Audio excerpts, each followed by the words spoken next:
नमस्कार दोस्तों, मैं देवेश शुक्ला आप सभी का स्वागत करता हूं आपके अपने यूट्यूब चैनल पर। मेरे प्यारे दोस्त, आज हम चर्चा करने वाले हैं, ठीक है, एमए थर्ड सेमेस्टर के किसके एमए थर्ड सेमेस्टर के समाजशास्त्र के ऊपर हम चर्चा करने वाले हैं। आपका सब्जेक्ट क्या होने वाला है? तो सोशियोलॉजी आपका सब्जेक्ट होने वाला है। बात करते हैं मेरे प्यारे दोस्त, तो पेपर का नाम होगा मॉडर्न सोशियोलॉजिकल थ्योरीज, ठीक है। तो अभी क्या है कि 19 तारीख से डॉक्टर राम मनोहर लोहिया अवध यूनिवर्सिटी का पेपर स्टार्ट होने वाला है और यहाँ का काफ़ी ज़्यादा कमेंट आ रहा था कि सर जो है यहाँ का सिलेबस कवर करवाइए। तो किसी तरीके से जो है बुक्स वगैरह जो अवेलेबल हो पाई हैं उन्हीं के अकॉर्डिंग जो है करवाया जाएगा। इसके छोटे छोटे वीडियोज़ हमने बनाए थे छोटे छोटे क्वेश्चंस को लेकर के, लेकिन ये आपकी जो एक आध घंटे की क्लास होने वाली है उन सभी वीडियो को मिला करके जो है हमने क्या करने वाले हैं, इसके बारे में पढ़ने वाले हैं। तो अगर आपने इसके बारे में सोशियोलॉजी के बारे में थोड़ा भी नहीं पढ़ रखा है तो आपको क्या करना है, इस वीडियो को पूरा देख लेना है। पेपर के एक दिन पहले या 2 दिन पहले जब आपको वीडियो मिल पा रहा हो, आराम से इसको आप पढ़ लीजिए और पेपर दे के आइए, देखिएगा चीड़ फाड़ के रख देंगे, ठीक है। इसीलिए जो काफ़ी सारे क्वेश्चंस को इकट्ठा किया है, जो इंपॉर्टेंट क्वेश्चंस हो सकते हैं, और पूरे बुक को कवर करने का प्रयास किया है इंपॉर्टेंट क्वेश्चंस को लेकर के, जिससे आपको थोड़ी बहुत मोटी मोटा जानकारी हो जाए तो आप बना चुना कर भी लिख लेंगे। लेकिन उसके लिए थोड़ा बहुत जानकारी होना आवश्यक भी तो है। तो इसीलिए हमने जो है इस सीरीज का नाम रखा है महासंग्राम रिवीजन क्लास, ठीक है। क्या रखा है? महासंग्राम रिवीजन क्लास। इसको आपको पूरा देख लेना है, फिर उसके बाद चिंता नहीं करनी है। अगर एक बार में नहीं समझ में आ रहा है दोबारा देख लीजिए, फिर आराम से वहाँ पे आप जाके, अगर आपको लिखना आता होगा मेरे प्यारे दोस्त, लिखना आता होगा, स्पीड आपके अंदर होगी, तो आप चीड़ फाड़ के रख देने वाले हैं, ठीक है। तो इस तरीके से आप क्या करेंगे, इसको तैयार कर लेंगे। चलिए अब हम एक एक प्रश्नों को देखना शुरू करते हैं और जानना शुरू करते हैं कि इनका जवाब हमें कैसे देना है और क्या क्या प्रश्न पूछे जा सकते हैं। पहला प्रश्न आपके सामने दिया गया है, तो पूछा गया है मेरे प्यारे दोस्त कि ज्ञान का अर्थ संक्षेप में बताइए, ठीक है। ये क्वेश्चन है आपका। तो पहले आप हेडिंग डालेंगे ज्ञान का अर्थ, ठीक है। इसमें मेरे प्यारे दोस्त आप लिखेंगे कि ज्ञान का आशय वस्तुओं या विषयों की जानकारी जो मन या विवेक की होती है। बोध लोक व्यवहार में शरीर की वह चेतना शक्ति जिसके द्वारा जीवों, प्राणियों आदि को अपनी आवश्यकताओं और स्थितियों के अनुसार अनेक प्रकार की अनुभूतियों और सब बातों का परिचय होता है, वही आपका क्या कहलाता है मेरे प्यारे दोस्त? ज्ञान कहलाता है। अभी मैंने इसको एक लाइन में पढ़ दिया है, तो हो सकता है आपको थोड़ा बहुत कम समझ में आया है। थोड़ा थोड़ा करके इसको समझने का प्रयास करते हैं। तो यहाँ पे बताते हैं कि अगर हम ज्ञान का आशय लें तो ऐसी वस्तुओं से ले सकते हैं या ऐसे विषय से ले सकते हैं, ऐसे सब्जेक्ट से ले सकते हैं, ऐसे विषयों की जानकारी से या ऐसे वस्तुओं की जानकारी से जो हमारे मन विवेक, ठीक है। बुद्धि और विवेक दो होती हैं। बुद्धि बताती है हमें कैसे करना है, ठीक है, और विवेक हमें बताता है क्या करना है। तो बुद्धि और विवेक दो अलग अलग चीजें होती हैं। तो यहाँ पर विवेक की बात कर रहे हैं, तो मन और विवेक की होती है, ठीक है, जानकारी जो मन या विवेक की होती है। हमारे मन को पता होता है, हमारे विवेक को पता है बोध लोक व्यवहार में। मतलब आप समझ रहे हो ना, ये लोक व्यवहार जो आपकी आस का इन्वायरमेंट है, आसपास का, उसके बारे में बात कर रहे हैं। शरीर की वह चेतना शक्ति जिसके द्वारा जीवों, शरीर की वह चेतना शक्ति मतलब जिसके द्वारा हम क्या करते हैं, जीवों, प्राणियों आदि को अपनी आवश्यकताओं और स्थितियों के अनुसार अनेक प्रकार की अनुभूतियों और सब बातों का परिचय होता है, उसे ही क्या कहा जाता है, ज्ञान कहा जाता है, ठीक है। तो यहाँ पर इनके कहने का यही मतलब है कि जैसे लोक व्यवहार में शरीर में हमारी कुछ चेतनाएं पाई जाती हैं जिसके द्वारा जो जीव है मेरे प्यारे दोस्त, या जो प्राणी हैं, वो अपनी आवश्यकताओं, जो उनकी नीड्स होती हैं, जो उनकी स्थितियां होती हैं, उनके अनुसार अनेक अनुभूतियों और सब बातों का परिचय होता है उनको। सभी के बारे में जो जानकारी होती है, जिनके बारे में परिचित होते हैं, वही आपका क्या कहलाता है, ज्ञान कहलाता है। अब मेरे प्यारे दोस्त लिख सकते हैं कि ज्ञान का अर्थ स्पष्ट करते हुए विद्वानों ने इसके दो प्रमुख प्रकारों को भी स्पष्ट किया है। मतलब कह रहे हैं कि विज्ञान ज्ञान के अर्थ को बताते बताते उन्होंने क्या किया है, इसके दो प्रकार के ज्ञान के बारे में बताया है। पहला तो उन्होंने बताया है निरपेक्ष ज्ञान मेरे प्यारे दोस्त, और दूसरा बताया है सापेक्ष ज्ञान। ये दो प्रकार ज्ञान के बताए गए हैं, जिनका तात्पर्य होता है मेरे प्यारे दोस्त वस्तुओं एवं विषयों की वास्तविक समझ से होती है, ठीक है। जिसका तात्पर्य किससे लिया जाता है, कोई भी वस्तु हो, कोई भी विषय हो, उसकी वास्तविक जानकारी या वास्तविक समझ से इसका आप अर्थ ले सकते हैं, इसका तात्पर्य ले सकते हैं, ठीक है। तो इस प्रकार से आप ज्ञान के अर्थ के बारे में आराम से समझा पाएंगे, ठीक है। तो आई होप ये आपका पहला क्वेश्चन यहाँ पर क्लियर हो गया होगा। चलिए अब हम बात करते हैं दूसरे नंबर प्रश्न के बारे में। तो दूसरा नंबर प्रश्न पूछ रहा है ज्ञान समाजशास्त्र की परिभाषा बताइए, ठीक है। मोस्ट इंपॉर्टेंट क्वेश्चन है। तो इसके बारे में आपको कुछ इस प्रकार से लिखना होगा कि ज्ञान का तात्पर्य जो है मेरे प्यारे दोस्त, वस्तुओं एवं विषयों की व्यवहारिक समझ से होता है। जो वस्तुएं होती हैं, जो विषय होती हैं, उनका जो व्यवहारिक समझ होता है, उसी से ज्ञान का अर्थ लिया जाता है या ज्ञान का तात्पर्य लिया जाता है, ठीक है। आगे आप लिखेंगे सूचनाओं को ग्रहण करना ही ज्ञान नहीं होता है। मतलब बताते हैं कोई भी जानकारी, जैसे फलाने का या आप मान लीजिए आपको पता है कि आग छूने से जल जाएँगे, तो आपने एक सूचना प्राप्त कर ली कि आग छुएँगे और आप जल जाएँगे, ठीक है? ये ज्ञान नहीं है। ये आपको पता है कि इतना पढ़ने से आपको क्या हो जाएगा, आपका यहाँ पे सिलेक्शन हो जाएगा। ये आपका ज्ञान नहीं होता है। बताते हैं जब तक उसका बोध ना हो मेरे प्यारे दोस्त, उसे ज्ञान की श्रेणी में नहीं रखा जा सकता है। जब तक आप उसको एक्चुअली में ना जान पाएँ मेरे प्यारे दोस्त, तब तक उसको हम ज्ञान नहीं कहेंगे। कोई भी चीज़ जान लेना ही ज्ञान नहीं होता है। कुछ विद्वानों ने इनकी निम्न परिभाषाएँ भी दी हैं, जिसे एस.आर. रंगानाथन जी ने क्या कहा है, उन्होंने कहा है कि ज्ञान सभ्यता संरक्षित सूचना का संग्रह योग होता है। क्या बताया है? जो ज्ञान होता है वो सभ्यता संरक्षित सूचना का क्या होता है? संग्रह योग होता है। उसी पे बात करें मेरे प्यारे दोस्त, जे.एस. सेरा महोदय जी ने देखें क्या कहा है, तो उन्होंने बताया है कि जो ज्ञान होता है मेरे प्यारे दोस्त, वो बौद्धिक पद्धति द्वारा निष्पादित प्रक्रिया का क्या होता है? परिणाम होता है। बौद्धिक प्रक्रिया द्वारा जो निष्पादित प्रक्रिया जो होती है मेरे प्यारे दोस्त, उसी को क्या कहा जाता है? उसी को ज्ञान कहा जाता है। ये आपके कौन कहते हैं? जे.एस. सेरा महोदय जी बताते हैं, ठीक है? चलिए, इसी के बारे में प्लेटो महोदय ने भी लिखा है। क्या लिखा है? प्लेटो जी लिखते हैं कि ज्ञान चिर सत्य है। क्या है मेरे प्यारे दोस्त? ज्ञान चिर सत्य है, जिसके कृत्य अथवा अकृत्य की समझ की जा जाती है, ठीक है? तो इस प्रकार से आप प्लेटो के बारे में भी बता पाएंगे। तो आई होप ये आपका दूसरा नंबर क्वेश्चन भी यहाँ पर क्लियर हो गया होगा, ठीक है? चलिए, अब हम बात करते हैं तीसरे नंबर क्वेश्चन के बारे में। तो तीसरा नंबर क्वेश्चन मेरे प्यारे दोस्त आपसे पूछ रहा है कि कार्ल मार्क्स मैनहीन का संक्षिप्त जीवन परिचय दीजिए। कार्ल मार्क्स कार्ल मार्क्स, देखिए क्या नाम आ रहा है, ठीक है? कार्ल, यहाँ पे फिर से सुनिएगा, कार्ल मैनहीन का संक्षिप्त जीवन परिचय। कार्ल मार्क्स अलग है, मैनहीन दूसरे हैं, ठीक है? वो नाम दूसरा चल रहा था, अभी पढ़ रहे थे बुक, तो वो नाम आ गया, ठीक है? तो कार्ल मैनहीन का संक्षिप्त जीवन परिचय बताना है, तो आप यहाँ पे लिखेंगे कार्ल मैनहीन एक क्या है मेरे प्यारे दोस्त? हंगरियन समाजशास्त्री हैं, ठीक है? कौन से हैं? हंगरियन समाजशास्त्री हैं, जिन्होंने अपनी प्रखर बुद्धि से समाजशास्त्र में एक शाखा ज्ञान समाजशास्त्र की क्या की है मेरे प्यारे दोस्त? संस्थापना जो है व्यवस्थित एवं विस्तृत प्रकार से की है। किसने की है?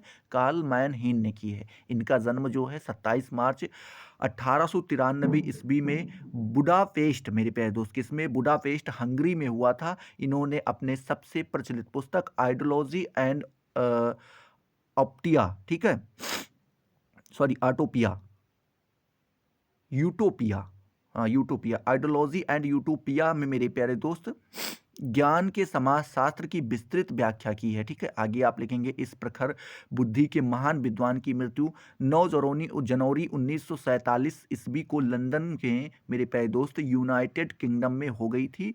इनकी कुछ महत्वपूर्ण पुस्तकें निम्नलिखित यहाँ पर बताई गई हैं। किसकी? कार्ल मैनहीन की। जो पहली पुस्तक आती है वो आती है मेरे प्यारे दोस्त, an introduction of sociology of knowledge, ठीक है? क्या मेरे प्यारे दोस्त? An introduction to the sociology of knowledge, ये इनकी पहली पुस्तक हो जाती है। सेकंड नंबर पुस्तक है इनकी आइडियोलॉजी एंड यूटोपिया, ठीक है? तो इस प्रकार से आप बता सकते हैं दोनों के बारे में। दो पुस्तक है, दोनों के बारे में आप यहाँ पर बता सकते हैं, ठीक है? अब चलिए चौथे नंबर प्रश्न के बारे में चलते हैं। तो चौथा नंबर प्रश्न पूछ रहा है कि मैनहीन के ज्ञान के समाजशास्त्र के प्रकारों का उल्लेख कीजिए। मैनहीन के जो ज्ञान के समाजशास्त्र है मेरे प्यारे दोस्त, उनके कितने प्रकार बताए गए हैं, यहाँ पर आपसे ये क्वेश्चन पूछ रहा है। तो यहाँ पर आप लिखेंगे कि कार्ल मैनहीन ने ज्ञान के समाजशास्त्र के आधार पर इनके निम्न प्रकारों का वर्णन किया है, ठीक है? कितने प्रकार बताए हैं? तो दो प्रकार यहाँ पर बताए गए हैं। पहला बताया है संरचनात्मक ज्ञान का समाजशास्त्र, और दूसरा बताया है सांस्कृतिक ज्ञान का समाजशास्त्र, ठीक है? तो इस प्रकार से दो प्रकार आप यहाँ पे बता सकते हैं। आगे आप लिखेंगे, उपयुक्त प्रकारों से या स्पष्ट किया है कि किसी व्यक्ति का चिंतन उसकी मानसिक संरचना पर आधारित होती है मेरे प्यारे दोस्त। आगे आप लिखेंगे, तथा समाज में कोई व्यक्ति संस्कृतिकरण के माध्यम से जो कुछ सीखता है उसकी मनुष्य मानसिक संरचना वैसे ही हो जाती है, तथा उसी प्रकार से वह विषयों एवं वस्तुओं को समझने का प्रयास भी करता है। मतलब अगर इसको हम अपने हिसाब से जानना चाहें तो बताते हैं, जो कोई भी व्यक्ति ले लीजिए, कह रहे हैं किसी व्यक्ति का जो चिंतन होता है मेरे प्यारे दोस्त, उसकी मानसिक संरचना पर आधारित होता है। उसकी जैसी मानसिक संरचना होगी, ठीक उसी प्रकार से उसका चिंतन भी होगा। लिखते हैं, तथा समाज में कोई व्यक्ति सांस्कृतिकरण के माध्यम से जो कुछ सीखता है, मतलब कह रहे हैं कोई भी व्यक्ति है, जैसे आप हैं तो समाज में रह रहे हैं, तो आपकी संस्कृति सब कुछ अलग होगी। अब आप अपनी संस्कृति के अकॉर्डिंग, जैसे अभी हम लें, एक छोटा सा एग्जाम्पल लेना चाहें तो कह सकते हैं जैसे हम लोगों में बताया जाता है, हिंदू हिंदू धर्म जो है, उसी में ये बताया जाता है कि गऊ क्या होती है, माता होती है, वो हमें दूध देती है, उसका दूध पीते हैं तो माँ के समान होती है। तो उसकी हमें क्या करना चाहिए, खिलाना-पिलाना चाहिए, या कोई भी जानवर ले लीजिए छोटा-मोटा, गऊ के लिए ये अवधारणा रखी जाती है। वहीं पे अगर आप अदर धर्म में चले जाएँ मेरे प्यारे दोस्त, तो वहाँ पर इन सारी चीज़ों के बारे में चर्चा ही नहीं की जाती है, ना उनको बताया जाता है। तो वो उस नज़र से उस जानवर को या उस गाय को नहीं देखते हैं, ठीक है? तो ये क्या हो रहा है, उनके संस्कृतिकरण के कारण हो रहा है। वो जिस सोसाइटी में रह रहे हैं, जिस समाज में रह रहे हैं, वहाँ की जैसी संस्कृति होगी, ठीक उसी प्रकार से वो सोचेंगे, समझेंगे, ठीक है? तो वही बताते हैं, संस्कृतिकरण के माध्यम से जो कुछ सीखता है, ठीक है? ठीक है, जुकाम हो गया थोड़ा बहुत, तो इसीलिए वीडियोज़ भी आपके नहीं बन पा रहे थे, लेकिन अब पेपर नज़दीक आ गया तो क्या किया जाए, किसी न किसी तरीके से तो बनाया जाएगा, ठीक है? चलिए, तो कहते हैं जो कुछ भी सीखता है, उसकी मनुष्य मानसिक संरचना वैसे ही हो जाती है। मतलब कह रहे हैं जैसा उसने समाज से सीखा है, ठीक प्रकार से वो उसी तरीके से उसकी बुद्धि काम करने लगती है, और उसी प्रकार से वह विषयों को, मेरे प्यारे दोस्त, और वस्तुओं को समझने का भी प्रयास करता है। तो जैसे उसकी संस्कृति में बताया जाता है, जैसे उसके आस पड़ोस के लोग सोचते हैं, जिस प्रकार से वस्तुओं को जिस नज़रिए से वो देखते हैं, ठीक उसी प्रकार से वो बालक भी देखना शुरू कर देता है। ठीक है? तो ये यहाँ पर बता रहे हैं। चलिए, अब चलते हैं 5वें नंबर क्वेश्चन के बारे में। 5वां नंबर क्वेश्चन जो है, यहाँ पर दिया गया है। पूछ रहा है मेरे प्यारे दोस्त 5वां नंबर प्रश्न, कि मैन हिम के आदर्श लोगों को संक्षेप में बताइए। मैन हिम के आदर्श लोग जो हैं मेरे प्यारे दोस्त, उनको संक्षेप में बताना है। तो आप लिखेंगे मेरे प्यारे दोस्त, स्वप्न चिंतन एक सांस्कृतिक ज्ञान है। क्या है मेरे प्यारे दोस्त? स्वप्न चिंतन एक सांस्कृतिक, सपने में सोचना क्या होता है? एक सांस्कृतिक ज्ञान होता है, जिसे हम भविष्य की दृष्टि से भी कह सकते हैं। क्या कह सकते हैं मेरे प्यारे दोस्त? जिसे हम भविष्य की दृष्टि भी कह सकते हैं। इसको हम भविष्य की दृष्टि के नाम से भी पुकार सकते हैं। इसका उल्लेख जो है, थॉमस मूर ने 1516 ईस्वी में अपनी पुस्तक मेरे प्यारे दोस्त यूटोपिया में किया था। किसमें किया था? 1516 में थॉमस मूर ने क्या किया था मेरे प्यारे दोस्त? उनकी एक पुस्तक आई थी जिसका नाम था यूटोपिया। उसमें उन्होंने इसके बारे में चर्चा की थी। इसके पश्चात 1924 में, लगभग एक शताब्दी के बाद, कार्ल मैनहीन ने दार्शनिक और राजनीतिक चिंतन से हटकर समाजशास्त्रीय विश्लेषण में प्रयोग किया। ठीक है, किसने? बताते हैं। पहले तो आपने थॉमस मूर को देखा, जो 1516 उस ईस्वी में उनकी एक पुस्तक आई थी यूटोपिया, उसके बारे में इन्होंने बताया था। ठीक है, साथ ही साथ जब उनके बाद देखें तो लगभग जब एक शताब्दी बीती, मतलब लगभग 100 साल बीता मेरे पे, कई शताब 1500 था ना, 1516 से और 1924, यानी कि 1616 1716, मतलब 300 साल के बाद में मेरे प्यारे दोस्त क्या हुआ, 400 साल के बाद में क्या हुआ कि आपके एक और आए, कार्ल मैनहीन। इन्होंने चूंकि ये दार्शनिक और राजनीतिक चिंतन रखते थे, उस तरीके से सोचते थे, लेकिन दार्शनिक और राजनीतिक दोनों को पीछे छोड़ा, और उन्होंने समाजशास्त्रीय विश्लेषण का में इसका क्या किया मेरे प्यारे दोस्त?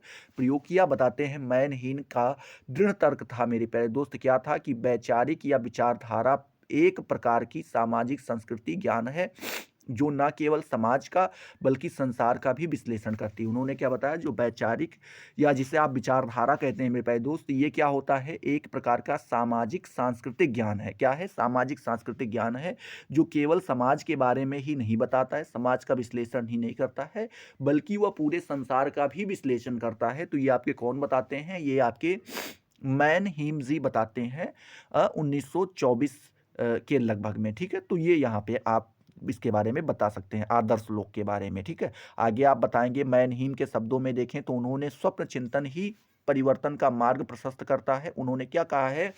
कि जो स्वप्न चिंतन है मेरे प्यारे दोस्त, यही क्या करता है मेरे प्यारे दोस्त? यही मार्ग प्रशस्त करता है, यही परिवर्तन का मार्ग प्रशस्त करता है। क्यों? कैसे करता है? क्योंकि जब आप कोई चीज़ सोचेंगे, इमेजिन करेंगे, चूंकि क्या आपने सोचा था कि जिस तरीके से आप मोबाइल पे पढ़ रहे हैं, क्या इसके 10 साल, 5 साल या 15 साल के जब आप थे, तो आपने सोचा था कि कभी आप ऐसे पढ़ पाएँगे? नहीं सोचा था ना। लेकिन चीज़ें क्या हुई, धीरे-धीरे परिवर्तित हुई, धीरे-धीरे चीज़ें बदलती गईं, और आज आप ये कर पा रहे हैं। तो ये किसी न किसी ने तो सोचा ही होगा, तभी तो आज आप ये कर पा रहे हैं। तो इसीलिए बताते हैं। उन्होंने इसके कितने प्रकार बताए हैं? 4 प्रकार बताए हैं। पहला सुखवादी, दूसरा रूढ़िवादी, तीसरा उदारवादी, और चौथा बताया है मेरे प्यारे दोस्त साम्यवादी। ठीक है, तो इस प्रकार से आप यहाँ पर बता सकते हैं। चलिए, छठे नंबर प्रश्न के बारे में हम बात करते हैं। तो छठा नंबर प्रश्न पूछ रहा है मेरे प्यारे दोस्त, कि घटना क्रिया विज्ञान को संक्षेप में बताइए। क्या पूछा है कि घटना क्रिया विज्ञान को आपको संक्षेप में बताना है, तो आप लिखेंगे घटना क्रिया विज्ञान एक आधुनिक समाजशास्त्रीय सिद्धांत है। क्या है मेरे प्यारे दोस्त? यह एक आधुनिक समाजशास्त्रीय सिद्धांत है। आधुनिक का मतलब आप समझ रहे हैं ना, मॉडर्न सोशियोलॉजिकल थ्योरी है, आप इस तरीके से कह सकते हैं, जो आपके पेपर का नाम है। आगे आप लिखेंगे घटना क्रिया विज्ञान के प्रवर्तक एडमंड ह्यूसलर हैं। कौन है मेरे प्यारे दोस्त? घटना क्रिया विज्ञान के प्रवर्तक किसे माना जाता है? तो एडमंड ह्यूसलर जी को माना जाता है। यद्यपि इस उपागम के वास्तविक प्रवर्तक माने तो वो कौन है आपके मेरे प्यारे दोस्त? अल्फ्रेड सूटर जी हैं। कौन है? अल्फ्रेड सूटर जी हैं, क्योंकि जर्मन दार्शनिक ह्यूसलर ने सामाजिक यथार्थ से संबंधित अनेक विचारों का सृजन किया, किंतु वे इन विचारों को व्यवस्थित रूप ना दे सके। मतलब बता रहे, बताया तो इन्होंने, चूंकि घटना क्रिया के प्रवर्तक तो एडमंड ह्यूसलर जी को ही माना जाएगा, क्योंकि पहली बार इन्होंने ही इसके बारे में चर्चा की थी। लेकिन बात की जाए, ह्यूसलर महोदय ने इन सारी चीज़ों के बारे में बताया, लेकिन इनको व्यवस्थित रूप उन्होंने वो जो जो विचार, जो जो चीज़ें उन्होंने सीखा, ठीक है, लेकिन जो विचार वो अपने लेकर के आए, उन सभी विचारों को इन्होंने एक व्यवस्थित रूप नहीं दिया, बस ऐसे बता दिया, कहीं पे थोड़ी सी चर्चा इसके बारे में चलाती। लिखते हैं कि ह्यूसलर के ही शिष्य मेरे प्यारे दोस्त ऑस्ट्रेलिया के निवासी थे, जिनका नाम था अल्फ्रेड सूटज। उन्होंने अपने गुरु के विचारों को व्यवस्थित किया, उनके गुरु ने उसके बारे में चर्चा की थी और उन्हीं को क्या किया, एक व्यवस्थित रूप दे दिया, उन्हें घटना क्रिया विज्ञान के रूप में प्रस्तुत किया, उसको एक व्यवस्थित रूप दिया और उसको क्या बता दिया, ये घटना क्रिया विज्ञान है। ठीक है, आगे आप लिखेंगे मेरे प्यारे दोस्त, क्या लिखेंगे कि घटना क्रिया विज्ञान विशुद्ध रूप से दार्शनिक दृष्टिकोण के साथ दार्शनिक दृष्टिकोण को साथ लेकर चलता है। मतलब बताते हैं जो घटना क्रिया विज्ञान है मेरे प्यारे दोस्त, ये पूर्ण एकदम आप कह सकते हैं कि प्योर, जैसा प्योरिटी होनी चाहिए, ठीक उसी प्रकार से ये दार्शनिक दृष्टिकोण को भी क्या करता है, साथ में लेकर के चलता है, तथा उपयोगितावाद को नकारता है। क्या करता है? उपयोगितावाद को नकारता है। घटना क्रिया विज्ञान कोई विचारधारा नहीं है, बल्कि अध्ययन की एक पद्धति है। आप ये भी बता दीजिएगा कि घटना क्रिया विज्ञान कोई विचारधारा नहीं है, ये क्या है, ये अध्ययन की एक पद्धति है, जिसमें घटना का ज्यों का त्यों अध्ययन किया जाता है। मतलब जैसी घटना हुई है ठीक उसी प्रकार से उसका अध्ययन कर लिया जाता है, इसमें कोई मनगढ़ंत चीजें नहीं होती हैं। ठीक है, चलिए अब हम बात करते हैं 7 नंबर प्रश्न के बारे में मेरे प्यारे दोस्त।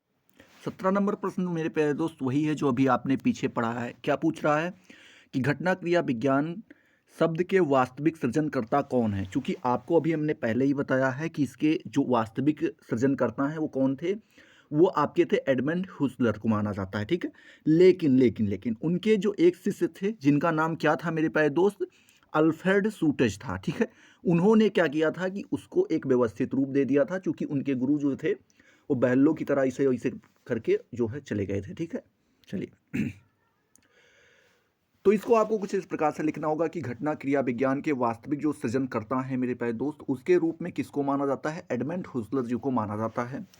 हुसलर ने जर्मन भाषा में लिखी अपनी पुस्तक, उनकी एक पुस्तक आई थी जिसका नाम था आइडियाज। ठीक है, और उसका पूरा नाम था आइडियाज इंट्रोडक्शन टू फेमिनोलॉजी। ठीक है, क्या था? आइडियाज इंट्रोडक्शन टू फेमिनोलॉजी, ये इनकी पुस्तक का नाम था। इसमें किया था, ठीक है, किसके बारे में चर्चा की थी, तो उन्होंने जो है घटना क्रिया विज्ञान के बारे में बताया था। ठीक है, हाँ, अब आगे आप लिखेंगे कि परंतु उन्होंने अपने विचारों को व्यवस्थित रूप नहीं दिया था। क्या किया था मेरे प्यारे दोस्त? व्यवस्थित रूप नहीं दिया था, बस घटना क्रिया विज्ञान के बारे में अनेक विचार प्रस्तुत कर दिए थे, जहां उनका मन हुआ वहां पर उन्होंने लिख दिया, उसके बारे में बता दिया, व्यवस्थित ढंग से उसके बारे में कोई जानकारी हमें नहीं दी थी। ठीक है, आगे लिखते हैं कि बाद में इनके शिष्य, क्या नाम था? अल्फ्रेड सूटेज। अल्फ्रेड सूटेज जी ने जो क्या किया मेरे प्यारे दोस्त, उसको व्यवस्थित रूप दिया, और घटना क्रिया विज्ञान का आशय किसी भी सामाजिक घटना का ज्यों का त्यों बिना परिवर्तन के अध्ययन करना है। ठीक है, और उन्होंने बताया कि जो घटना क्रिया विज्ञान है मेरे प्यारे दोस्त, उसका आशय ये होता है कि जो सामाजिक घटनाएं होती हैं मेरे प्यारे दोस्त, उनका ज्यों का त्यों ही अध्ययन करना, उसमें किसी भी प्रकार का परिवर्तन ना करना ही क्या कहलाता है? घटना क्रिया विज्ञान कहलाता है। ठीक है, तो आई होप ये आपका 7 नंबर क्वेश्चन भी यहाँ पर क्लियर हो गया होगा। चलिए अब हम बात करते हैं 8 नंबर प्रश्न के बारे में। तो 8 नंबर प्रश्न आपसे पूछ रहा है कि घटना क्रिया विज्ञान को परिभाषा बताइए। ठीक है, चलिए अब यहाँ पर आप लिखेंगे घटना क्रिया विज्ञान से प्राकृतिक रूप से घटित किसी भी सामाजिक घटना का ज्यों का त्यों बिना कुछ परिवर्तन किए उसके मूल अवस्था में अध्ययन करना होता है। ठीक है, ये बताते हैं इसका अर्थ। ठीक है। क्या बता सकते हैं घटना क्रिया विज्ञान का अर्थ आप बता सकते हैं कि कोई भी सामाजिक घटना हुई है, उसका ज्यों का त्यों आप क्या करने मेरे प्यारे दोस्त अध्ययन करें, जैसी हुई है ठीक उसी प्रकार से उसमें किसी भी प्रकार का परिवर्तन ना करें, वही आपका घटना क्रिया विज्ञान कहलाता है। लेकिन इसकी कुछ परिभाषाएं जो हैं कुछ लोगों ने बताई हैं, जैसे ह्यूसलर महोदय जी ने बताई। ह्यूसलर महोदय जी ने क्या बताई? ह्यूसलर कौन थे? ये आपके अल्फ्रेड सूटर जी के गुरु थे, ठीक है, ये आपको यहाँ पे ध्यान में रखना है। इन्होंने बताया है कि घटना क्रिया विज्ञान एक ऐसी विद्या है मेरे प्यारे दोस्त, जो व्यवस्थित रूप से अप्रत्यक्ष को प्रत्यक्ष रूप में परिवर्तित करने की क्षमता रखती है। क्या बताते हैं?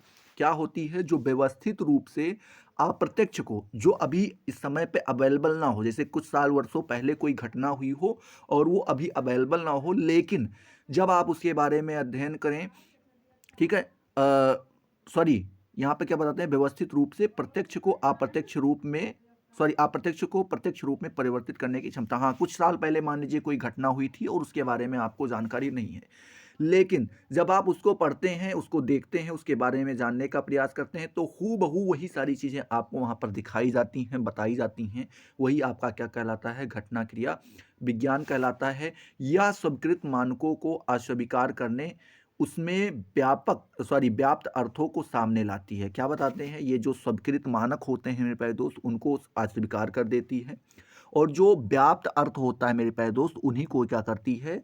उसमें व्याप्त अर्थों को ही वो सामने लाती है। ये आपके कौन कहते हैं? ह्यूसलर महोदय जी कहते हैं। तो यहाँ पर आप ह्यूसलर महोदय के बारे में बता सकते हैं। साथ ही साथ मेरे प्यारे दोस्त अल्फ्रेड सूटर जी का बताना चाहें, चूंकि उनके चेले थे, क्योंकि और उन्होंने ही इसको व्यवस्थित रूप दिया था, तो उन्होंने भी इसके बारे में कुछ ना कुछ कहा होगा, तो बिल्कुल कहा था।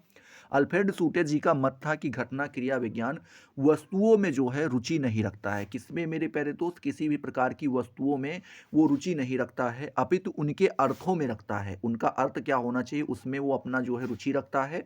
अर्थों का निर्माण मस्तिष्क करता है, और अर्थों का निर्माण कौन करता है मेरे प्यारे दोस्त? मस्तिष्क करता है। ये आपके अल्फ्रेड सूटर जी कहते हैं। तो आप इस प्रकार से लिख सकते हैं कि घटना क्रिया विज्ञान वस्तुओं में रुचि नहीं रखता है, अपितु उनके अर्थों में रखता है, और अर्थों का निर्माण क्या कौन करता है मेरे प्यारे दोस्त? मस्तिष्क करता है। तो ये किसने कहा था? अल्फ्रेड सूटर जी ने कहा था। तो आई होप ये आपका जो है घटना क्रिया विज्ञान के बारे में जो है जानकारी अच्छे से आपको प्राप्त हो गई होगी। 9वां नंबर प्रश्न पूछ रहा है कि अल्फ्रेड सूटेज की प्रमुख कृतियों को दर्शाइए। मतलब अल्फ्रेड सूटेज द्वारा कितनी कृतियां बताई गई हैं, कुछ प्रकृतियां बताइए जो प्रमुख रही हों। ठीक है, इंपॉर्टेंट कृतियों के बारे में आपको बताना है। कृति का मतलब कौन कौन सी बुक्स को उन्होंने लिखा है, किनके बारे में जानकारी हमें दी है, तो आप बताएंगे। अल्फ्रेड सूटेज जो मेरे प्यारे दोस्त थे, वो कौन थे? ऑस्ट्रियाई निवासी एक दार्शनिक और सामाजिक घटना विज्ञानी है। कौन है ये? एक दार्शनिक भी थे और साथ साथ सामाजिक घटना विज्ञानी भी हैं। और चूंकि ये कहाँ के निवासी थे? ऑस्ट्रियाई निवासी थे, ऑस्ट्रिया के निवासी थे। इन्होंने घटना क्रिया विज्ञान को व्यवस्थित रूप प्रदान किया था। किसको? घटना क्रिया विज्ञान को व्यवस्थित रूप प्रदान किया था। ठीक है, क्योंकि बताते हैं कि ये एडमंड ह्यूसलर के शिष्य थे। कौन थे? एडमंड ह्यूसलर के शिष्य थे। लगातार 3 से 4 क्वेश्चन में आप यही पढ़ रहे हैं, ये तो आपको याद ही हो जाना चाहिए। एडमंड ह्यूसलर उनके गुरु थे, और आपके कौन मेरे प्यारे दोस्त? आपके अल्फ्रेड सूटर जी उनके शिष्य थे। अल्फ्रेड सूटर जी ने ही जो क्या था, घटना क्रिया विज्ञान को व्यवस्थित रूप दिया था। हालांकि सबसे पहले प्रवर्तक माना जाए तो वो आपके एडमंड ह्यूसलर थे, और उन्होंने ही सबसे पहली बार इस शब्द का प्रयोग भी किया था। आगे आप लिखेंगे जो घटना क्रिया विज्ञान के प्रथम प्रवर्तक माने जाते हैं, कौन माने जाते हैं? एडमंड ह्यूसलर जी माने जाते हैं। आगे आप लिखेंगे अल्फ्रेड सूटेज की कृतियां निम्नलिखित बताई गई हैं, जिसमें से पहली याद आती है मेरे प्यारे दोस्त, the phenomenology of the social world. ठीक है, ये 1967 में आई थी। दूसरी जो आती है मेरे प्यारे दोस्त, वो आती है एडमंड ह्यूसलर्स आइडियाज वैल्यू सेकेंड। ठीक है, सॉरी, वैल्यूम सेकेंड, ये 1935 में आई थी। वहीं पे तीसरी की बात करें तो वो बताया गया है choosing among project of action मेरे प्यारे दोस्त, ये 1951 में आई थी।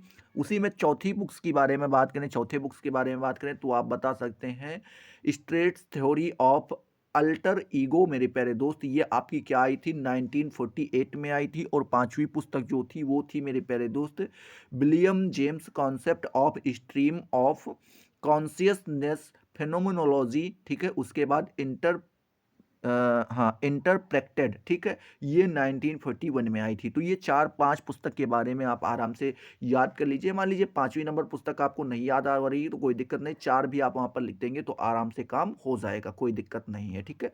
चलिए अब हम बात करते हैं 10वें नंबर प्रश्न के बारे में। तो 10वां नंबर प्रश्न, आपको क्या करना है, वीडियो को लाइक कर देना है, चूँकि लगातार क्वेश्चंस आपके सामने फटाफट आ रहे हैं और उनका मैं जवाब आपको बिल्कुल आसान तरीकों से दे रहा हूँ।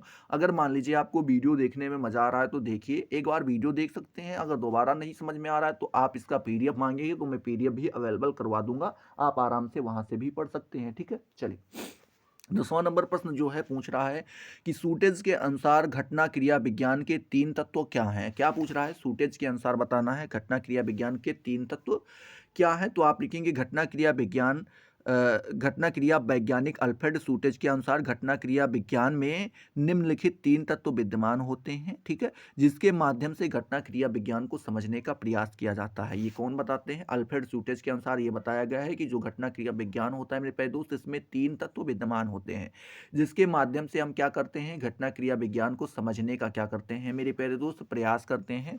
पहला जो तत्व बताया गया वो बताया गया है कि वह अर्थ जो लोग अपनी दुनिया, वस्तु, व्यक्ति, घटना, क्या मेरे प्यारे दोस्त, दुनिया, वस्तु, व्यक्ति या फिर घटना से लगाते हैं, ये पहला तत्व बताया गया है।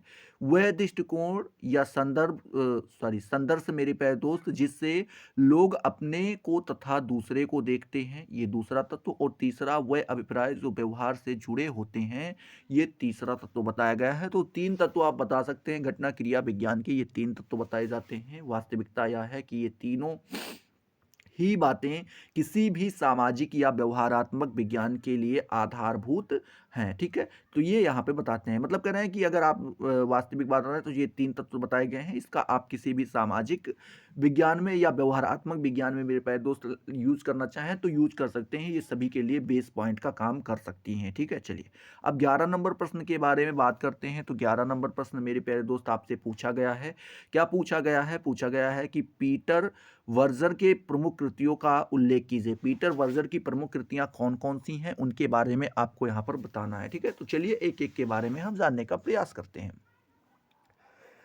तो आप लिखेंगे कि पीटर वर्जर जो थे मेरे प्यारे दोस्त, वो कहाँ, ऑस्ट्रिया में जन्मे एक प्रखर बुद्धि के समाजशास्त्री थे।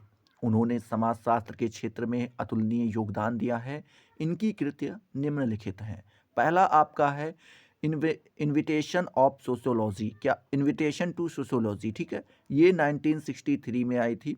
दूसरी पुस्तक जो इनकी आई थी मेरे प्यारे दोस्त, वो आई थी the social construction of reality. इसमें लूक मैन ने भी साथ दिया था लिखने में, तो ये 1966 में आई थी। तो जब आप लूक मैन के बारे में पढ़ेंगे तो वहाँ पर भी आप ये पुस्तक लिख सकते हैं, लेकिन ब्रैकेट में आपको वहाँ पर भी लिखना होगा पीटर वर्जर के बारे में, ठीक है।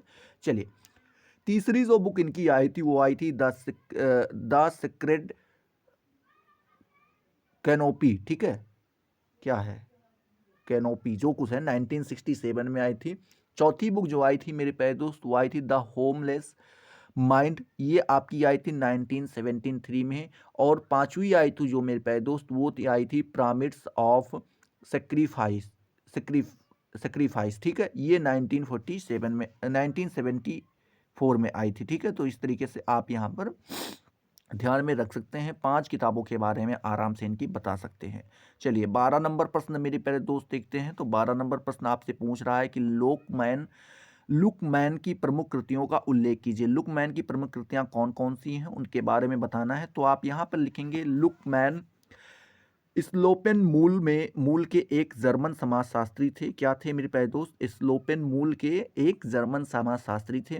इन्होंने समाजशास्त्र में अपना विशिष्ट योगदान दिया है तथा वे अल्फ्रेड सूटेज द्वारा स्थापित समाजशास्त्र में घटना क्रिया विज्ञान के प्रबल समर्थक थे। इनकी प्रमुख कृतियां निम्नलिखित हैं, मतलब बताते हैं जो लूक मैन थे ये आपके कहाँ से मेरे प्यारे दोस्त, तो स्लोपेन, या आप कह सकते हैं लूकमैन स्लोपेन के मूल निवासी थे मेरे प्यारे दोस्त, जर्मन शास्त्री थे, आपका जर्मन समाजशास्त्री थे।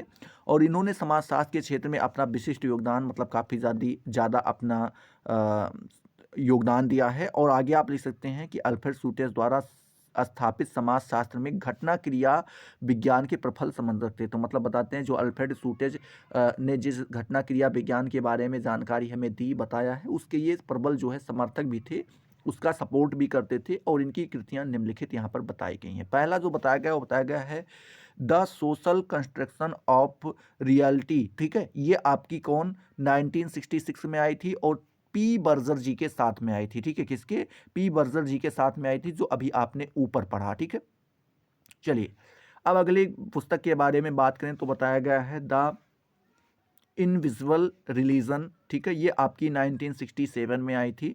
तीसरी बुक आई थी वो आई थी द सोशोलॉजी ऑफ लैंग्वेज, ये 1975 में आई थी। चौथी आई थी structures of the law, structure of the life word मेरे प्यारे दोस्त, ये 1982 में आई थी और इसको अल्फ्रेड सूटे जी के साथ में लिखा था इन्होंने। और साथ ही साथ बात करें पांचवी पुस्तक जो आई थी वो आई थी life word and social realities, ये 1983 में आई थी मेरे प्यारे दोस्त। तो ये आप 5 पुस्तकों के बारे में इनके भी यहाँ पर याद कर सकते हैं, जानकारी रख सकते हैं। चलिए अब हम बात करते हैं 13 नंबर क्वेश्चन के बारे में। 13 नंबर क्वेश्चन आपसे मेरे प्यारे दोस्त यहाँ पर पूछ रहा है कि घटना क्रिया विज्ञान की व्याख्या में प्रयुक्त विशिष्ट शब्दों का उल्लेख कीजिए। मतलब कह रहे हैं घटना क्रिया विज्ञान की व्याख्या में कई सारे विशिष्ट शब्दों का प्रयोग किया गया है, उनके बारे में आपको यहाँ पर बताना है। तो मेरे प्यारे दोस्त आप लिखेंगे कि घटना क्रिया विज्ञान एक आधुनिक समाजशास्त्रीय सिद्धांत है। ठीक है, क्या है?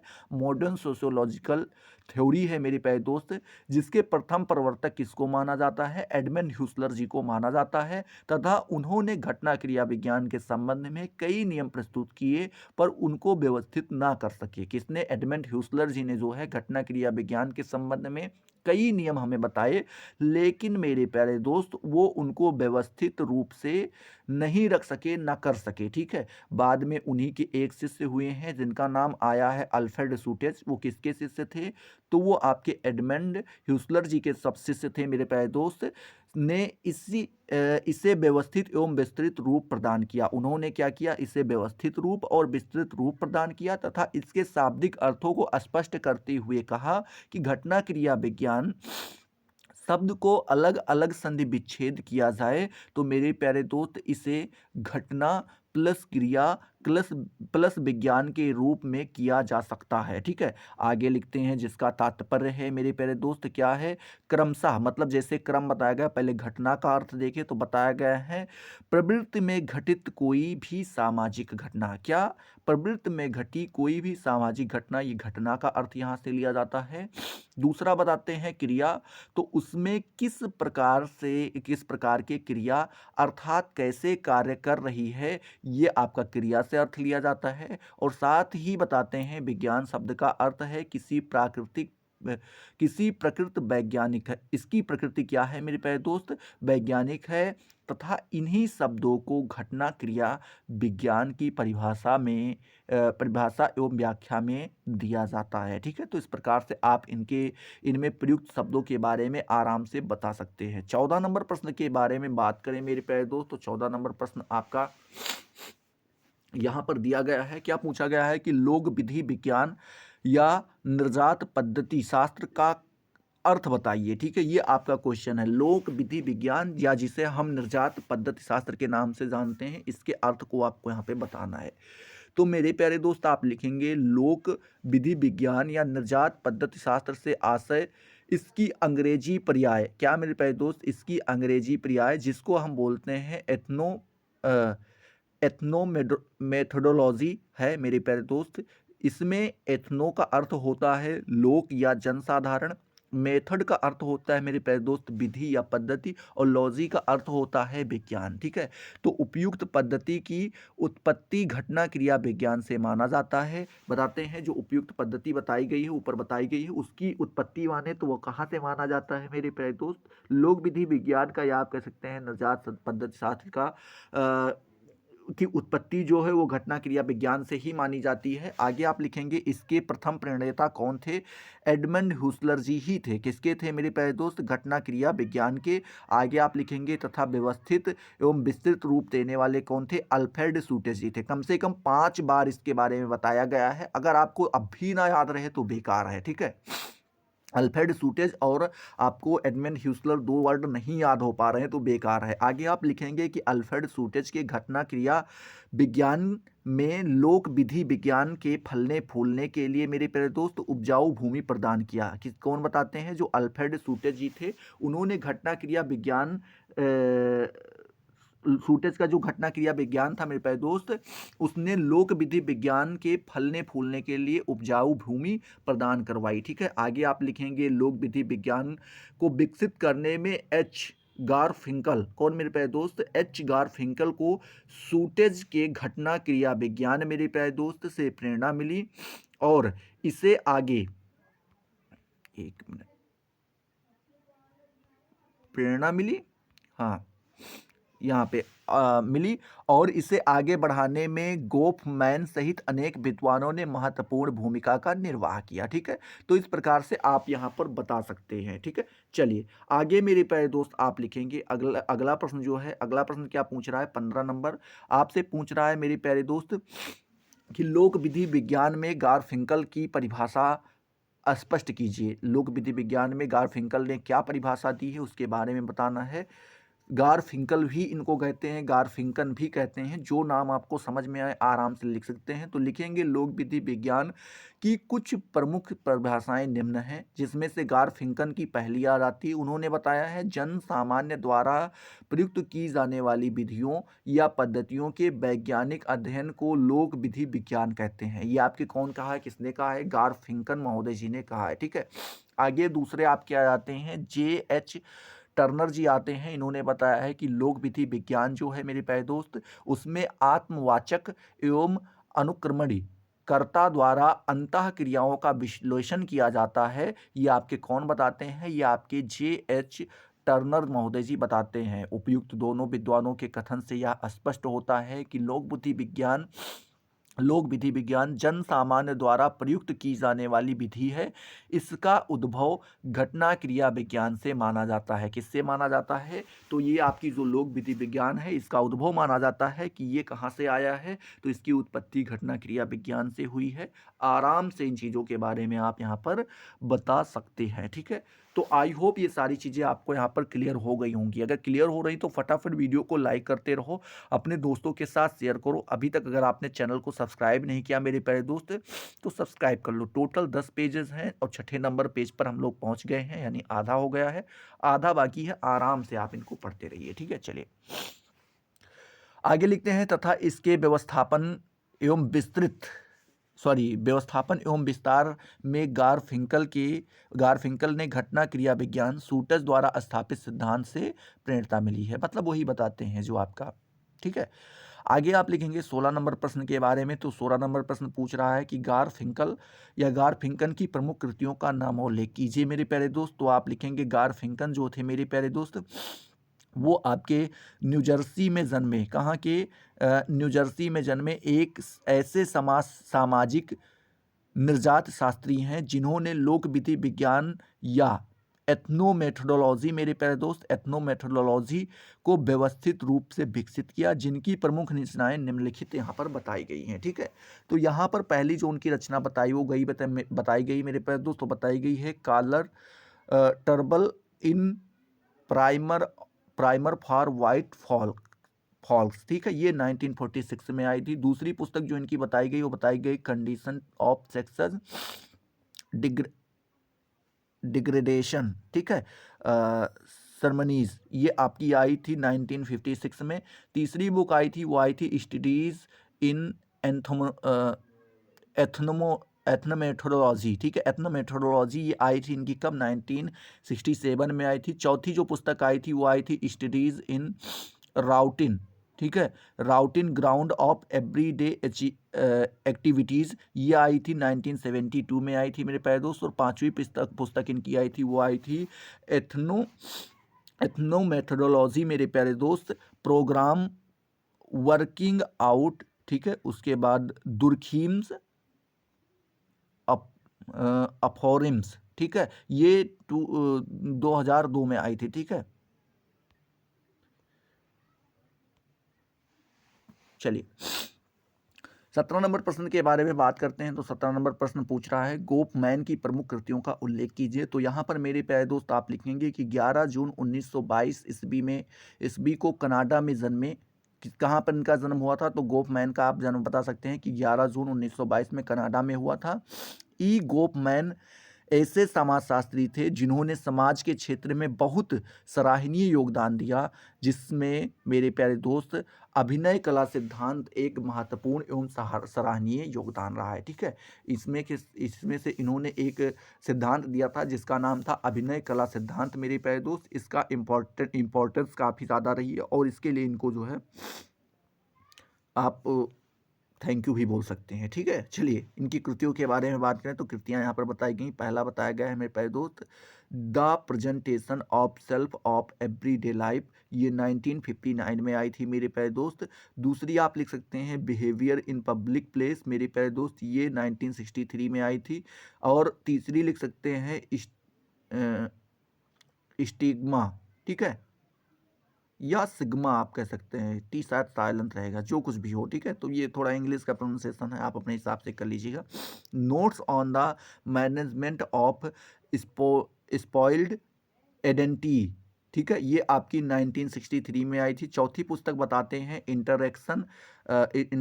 इंटरेक्शन रिटल रिट्यूअल रिट्यूअल, ठीक है, जिसे हम बोलते हैं essays on face of face behaviour, ये 1967 में आई थी। पांचवी पुस्तक बताते हैं रिलेशन इन पब्लिक, मेरे प्यारे दोस्त, इसे micro studies of the public orders, ये 1971 में आई थी। छठी पुस्तक आई थी जेंडर एडवर्टाइजमेंट मैस्कुलिन, ये आपकी 1979 में आई थी। तो इस प्रकार से आप पांचों पुस्तक के बारे में आराम से इनकी बता सकते हैं। 18 नंबर प्रश्न यहीं पर पूछ रहा है कि अभिनय कला का अर्थ संक्षेप में बताइए मेरे प्यारे दोस्त। तो आप लिखेंगे अभिनय कला का सिद्धांत ई गोफमैन ने दिया है मेरे प्यारे दोस्त। आगे आप लिखेंगे गोफमैन ने अभिनय शास्त्रीय दृष्टिकोण विकसित किया है, जो कि मौलिक प्रतीकात्मक अंतःक्रियावाद का ही विस्तार है। इसके अनुसार सामाजिक जगत ना तो स्वयं व्यवस्थित है और ना ही व्यवहार में सदैव अर्थ सन्निहित होते हैं। सामाजिक व्यवस्था तथा किसी विशिष्ट व्यवहार का अर्थ इसीलिए महत्वपूर्ण है क्योंकि लोग इन्हें महत्व प्रदान करते हैं। इसीलिए अंतःक्रिया के दौरान व्यक्ति अपने आप को, मेरे प्यारे दोस्त, एक दूसरे के सम्मुख प्रस्तुत नहीं करते, अपितु वे बिना बिंब को बनाए रखने का प्रयास करते हैं जिससे वे प्रस्तुत करते हैं। ठीक है, आगे आप लिखेंगे अभिनय कला का अर्थ है मेरे प्यारे दोस्त, अभिनेता किसी दूसरे किरदारों की भूमिका कलात्मक रूप से प्रस्तुत करता है। भारतीय समाज में अभिनय शास्त्र परंपरा से जुड़ा हुआ है, जैसे नौटंकी, रामलीला, तमाशा तथा नाटक आदि, ये सारी चीज़ें जो है आपकी अभिनय कला के अंतर्गत आ जाती हैं। तो आई होप यहाँ पर आप अभिनय कला के बारे में भी बता पाएंगे। ठीक है, चलिए अब अगले प्रश्न की ओर चलते हैं। कौन सा नंबर प्रश्न मेरे प्यारे दोस्त? तो 19 नंबर प्रश्न के बारे में हम यहाँ पर जानने का प्रयास करते हैं। 19 नंबर प्रश्न पूछ रहा है कि मंच किसे कहते हैं। क्या पूछ रहा है? मंच किसे कहते हैं, ये आपसे पूछ रहा है। तो आप बताएंगे कि अभिनय कला के विश्लेषण में गैफमैन ने दो अवधारणाओं को प्रस्तुत किया। कितनी? दो अवधारणाओं को प्रस्तुत किया, जिसमें पहला था मंच और दूसरा था मंच के पीछे की पृष्ठभूमि। मंच आप समझते नहीं, जैसे मंच पर कोई कला किया जाता है, स्टेज आप जिसे कहते हैं। तो उन्होंने कितने प्रकार दो अवधारणाएं बताई। पहला बताया मंच और दूसरा मंच के पीछे। ठीक है, मंच का अर्थ स्पष्ट करते हुए गोफमैन ने कहा, यह वह स्थान है जहां अभिनेता अपना कर्तव्य या अभिनव दिखाता है मेरे प्यारे दोस्त, और यह कर्तव्य या अभिनव वह है जिसे देखने की अपेक्षा दर्शक करते हैं। दूसरे शब्दों में अभिनेता का यह व्यवहार दर्शकों के लिए अवलोकनीय व्यवहार है। ठीक है, आगे लिखते हैं कि मंच पर जब अभिनेता आता है तब वह उन सभी भूमिकाओं को करता है जिनका अभिनय करना उसने स्वीकार किया है। मंच के अंतर्गत वे सभी वस्तुएं आती हैं जो अभिनीत भूमिका को प्रभावशाली बनाती हैं, जैसे साज सज्जा, ठीक है, रोशनी की व्यवस्था, सेट का अलंकरण, ठीक है, सेट का अलंकरण आदि। आगे लिखते हैं, दूसरे शब्दों में लिखें मेरे प्यारे दोस्त, तो लिखते हैं कि दूसरे शब्दों में मंच के अंतरंग अंतरंग में वह सभी बातें आती हैं जो अभिनेता के अभिनय को अधिक प्रभावपूर्ण ढंग से दिखा सके। ठीक है, तो आप यहाँ पर मंच के बारे में बता पाएंगे। अगला प्रश्न पूछ रहा है 20 नंबर की मंच के पीछे की पृष्ठभूमि से क्या आशय है। ठीक है, तो यहाँ पर आप लिखेंगे कि मंच के पीछे पृष्ठभूमि का तात्पर्य नाट्य कला का प्रदर्शन करने के लिए अभिनेता सज्जित होने का स्थान या जहां लोग या अभिनेता अभिनय करने के लिए तैयार होते हैं उससे लिया जाता है। ठीक है, आगे आप लिखेंगे इस अवधारणा का संबंध ई गोफमैन से इन्होंने अभिनय कला के सिद्धांत का प्रयोग किया था। मेरे प्यारे दोस्त, इस अवधारणा को स्पष्ट करते हुए गोफमैन ने बताया कि मंच के पीछे का स्थान जिसे दर्शक नहीं देख पाते हैं, मंच के पीछे जब अभिनेत्री आती है तब वह अपने धू धू धूंधरुओं सॉरी घुंघरुओं को कसती है। ठीक है, कुछ सोच और रहे हैं और पढ़ा कहीं और रहे हैं। ठीक है, तो घुंघरुओं को कसती है तथा अभिनेता भी अपनी वेशभूषा को दुरुस्त करता है, अर्थात आम भाषा में मंच के पीछे के स्थान को श्रृंगार खोली कहा जाता है। यहाँ कलाकार अभिनय के लिए क्या होता है मेरे प्यारे दोस्त, तैयार होता है। ठीक है, तो ये आप मंच के पीछे का स्थान बता सकते हैं। चलिए 21 नंबर प्रश्न पूछ रहा है जे अलेक्जेंडर की कृतियों का उल्लेख कीजिए। ठीक है, जे अलेक्जेंडर की कृतियों का उल्लेख करना है, तो यहाँ पर आप लिखेंगे कि अमेरिका में जे अलेक्जेंडर को नौ प्रकार्यवाद का जनक माना जाता है। मेरे प्यारे दोस्त 1985 में इनकी पुस्तक आई थी न्यो फंक्शन फंक्शन फंक्शनलिज्म संपादित हुई थी मेरे प्यारे दोस्त, जिसके बाद यह सिद्धांत समाजशास्त्र में आया। इनकी कुछ प्रमुख कृतियां निम्न बताई गई हैं। ठीक है, ठीक है, पहली जो बताई गई वो बताई गई है थ्योरेटिकल लॉजिक इन सोशोलॉजी, ये 1982 में आई थी। दूसरी बताई गई है न्यू फंक्शनलिज्म, ये आपकी आई थी 1985 में। तीसरी बताई गई है 20 लेक्चर्स मेरे प्यारे दोस्त social theory science world war, ये 1987 में आई थी। चौथी आई थी एक्शन एंड इट्स इन्वायरमेंट्स मेरे प्यारे दोस्त, ये 1988 में आई थी। और पांचवी आई थी न्यू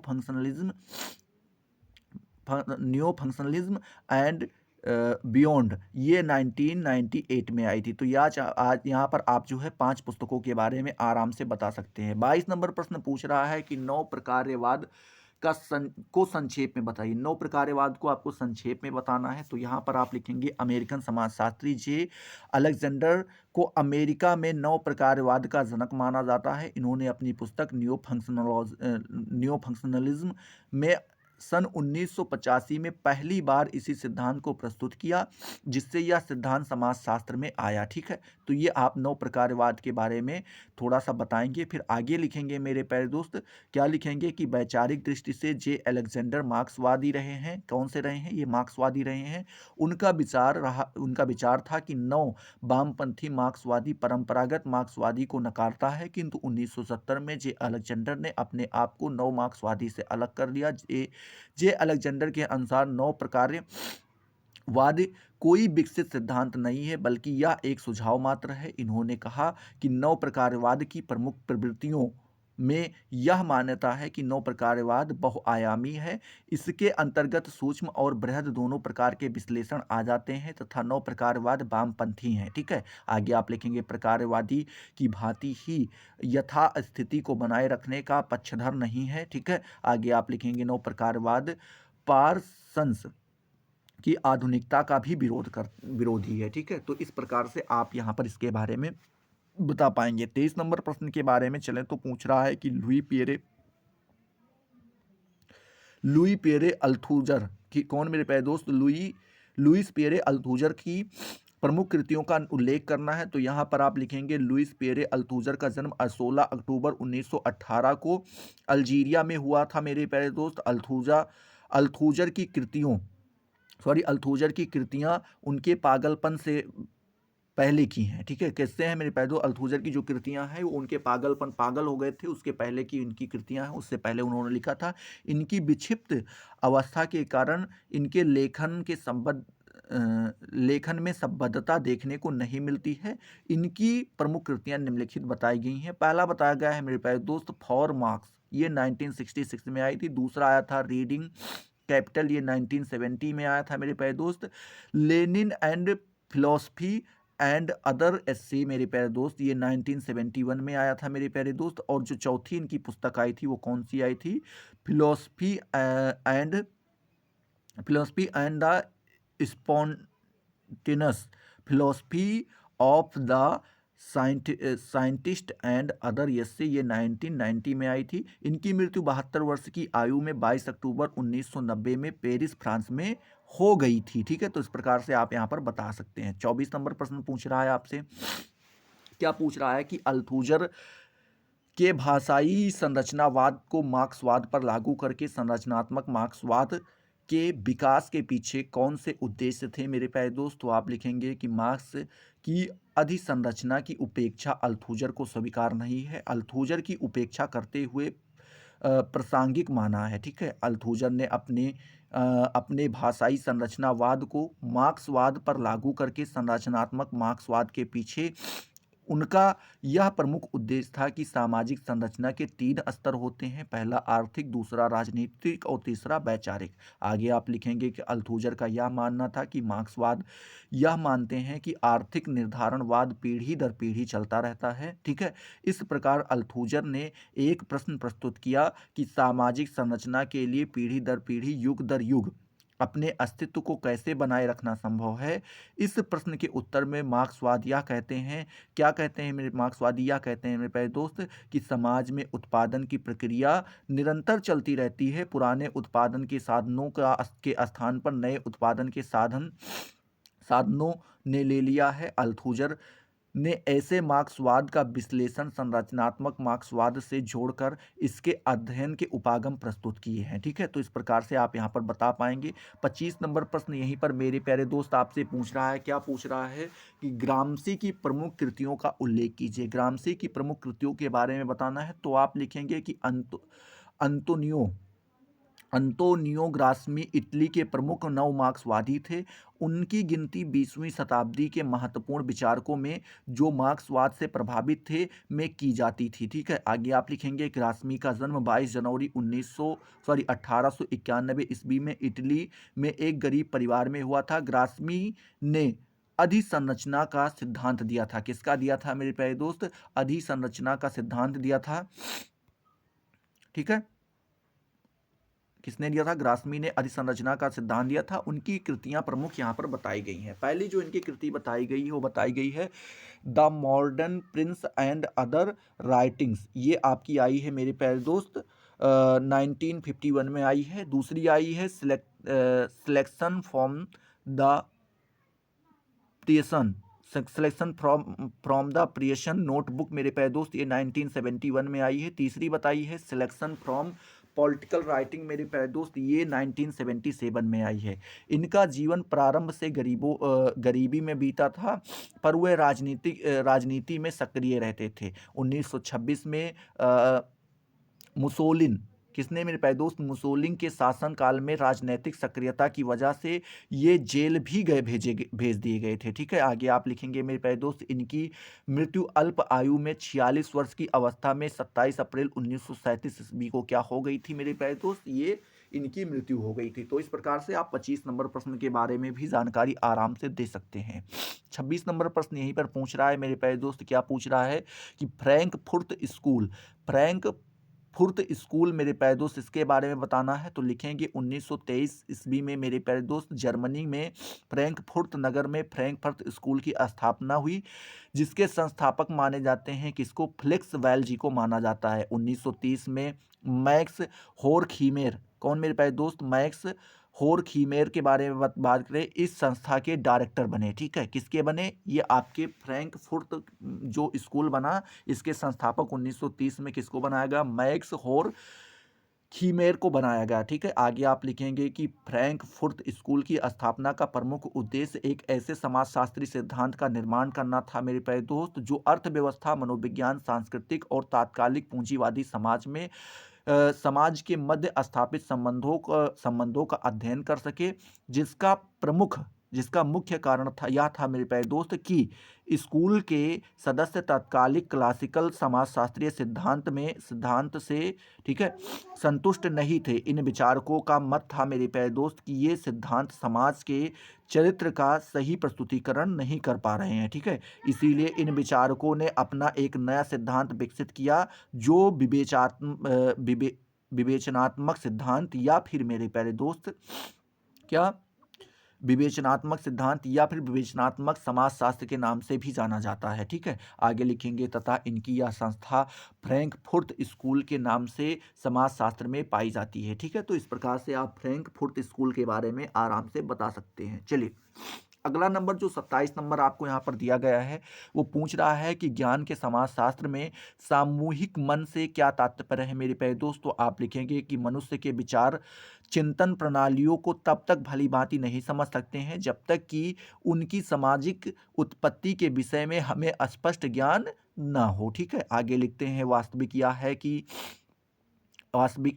है मेरे प्यारे दोस्त कि सोचता केवल व्यक्ति ही है, सामूहिक मन जैसी कोई तत्विक या वस्तु नहीं होती है मेरे प्यारे दोस्त। मतलब बताते हैं सोचना किसका काम होता है, केवल मनुष्य का होता है, सामूहिक मन नाम की कोई भी चीज नहीं होती है। आगे लिखते हैं जो विचारों को जन्म देती है। आगे लिखना है आपको कि चिंतन का कार्य व्यक्ति का व्यक्तिगत मस्तिष्क करता है मेरे प्यारे दोस्त, किंतु इस चिंतन का स्रोत समाज है। चिंतन का स्रोत कौन है मेरे प्यारे दोस्त, तो समाज है। फिर आगे आप लिखेंगे कि विचारों की उत्पत्ति के पीछे ऐतिहासिक, ठीक है, उसके बाद सामाजिक सांस्कृतिक कारकों तथा अंत अ, अंतर्वैयक्तिक संबंधों का प्रभाव प्रत्यक्ष या अप्रत्यक्ष रूप से अनिवार्य रूप से होता है, ठीक है। आगे आपको लिखना होगा अतः ज्ञान के समाजशास्त्र की यह मान्यता अवधारणा अत्यंत महत्वपूर्ण है। तो इस प्रकार से आप 27 नंबर प्रश्न का भी जवाब आराम से दे दीजिएगा। 28 नंबर प्रश्न पूछ रहा है कि मनुष्य के चिंतन में व्यक्तिगत स्तर का महत्व बताइए, ठीक है। ये आपका क्वेश्चन है मेरे प्यारे दोस्त। तो इसका आप जवाब देंगे कि व्यक्ति जब अपनी रोजी रोटी कमाने और अपने व्यक्तिगत आवश्यकताओं की पूर्ति हेतु सोचता है तब उसके चिंतन का व्यक्तिगत स्तर है मेरे प्यारे दोस्त। तब वो क्या है बताते हैं, तब यह जो है उसके चिंतन का व्यक्तिगत स्तर है। किंतु समाज सेवी श्री अन्ना हजारे का भ्रष्टाचार के विरुद्ध एक सशक्त लोकपाल, ठीक है, क्या मेरे प्यारे दोस्त, सशक्त लोकपाल की नियुक्ति का विधेयक लाने के बारे में विचार व्यक्त करना या विधेयक पारित करने के लिए केंद्र सरकार को विवश करने हेतु दिल्ली में जंतर मंतर पर आमरण अनशन पर बैठना मेरे प्यारे दोस्त उनके सामाजिक या सामूहिक स्तर पर चिंतन को व्यक्त करता है, ठीक है।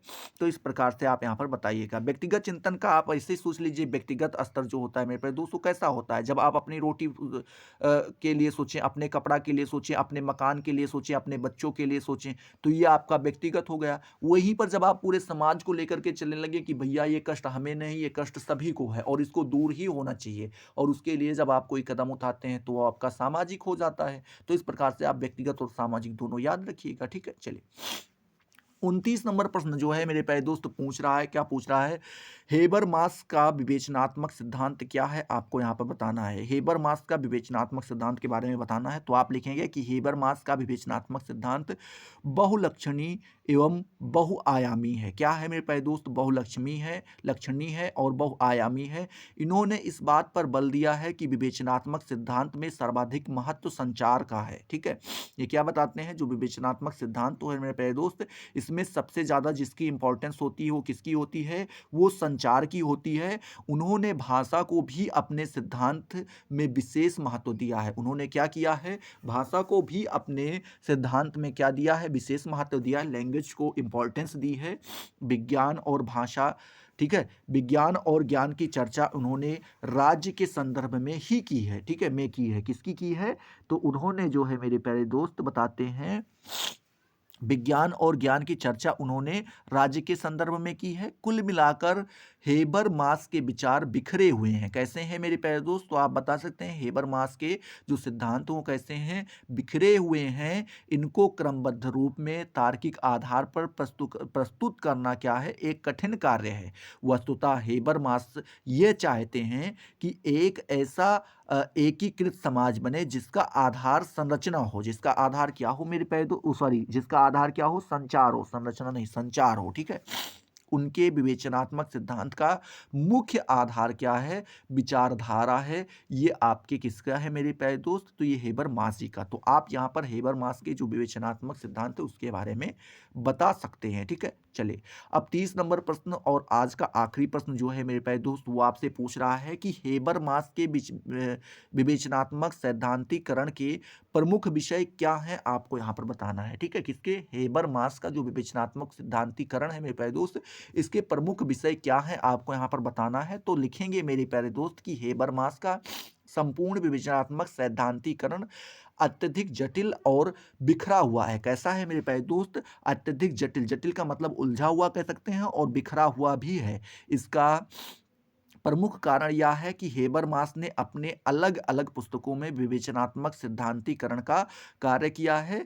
इसको सरल रूप से प्रस्तुत करना एक कठिन कार्य है। इसके, ठीक है, क्या है? कठिन कार्य है। उनके संपूर्ण सैद्धांतिकरण के प्रमुख विषय निम्नलिखित यहाँ पर बताए गए हैं। पहला विषय क्या बताया गया है कि सार्वजनिक क्षेत्र का विश्लेषण। सार्वजनिक क्षेत्र का विश्लेषण, ये जो है पहला विषय हो जाता है। दूसरा बताते हैं मेरे प्यारे दोस्त ज्ञान की विवेचना, और तीसरा विषय बताते हैं समाज में वैधीकरण का संकट। ठीक है। तो ये आप यहाँ पे 3 विषयों के बारे में बता सकते हैं। हेबरमास के विवेचनात्मक सैद्धांतिकरण के ये 3 विषय यहाँ पर आप आराम से लिख सकते हैं। तो आई होप ये सारी चीज़ें आपको यहाँ पर मेरे प्यारे दोस्त क्लियर हुई होंगी। अगर क्लियर हुई हैं तो कहने की ज़रूरत नहीं है, फटाफट वीडियो को लाइक करो, अपने दोस्तों के साथ शेयर करो। अभी तक अगर आपने चैनल को सब्सक्राइब नहीं किया तो सब्सक्राइब करके बेल वाले आइकन को जरूर प्रेस कर दो, जिससे आपको सारी नोटिफिकेशन मिलती रहे और आप उनसे लगातार लाभान्वित होते रहें। ठीक है। तो चलिए अगले वीडियो में मिलते हैं नए जोश नए टॉपिक के साथ। तब तक के लिए जय हिंद, जय भारत।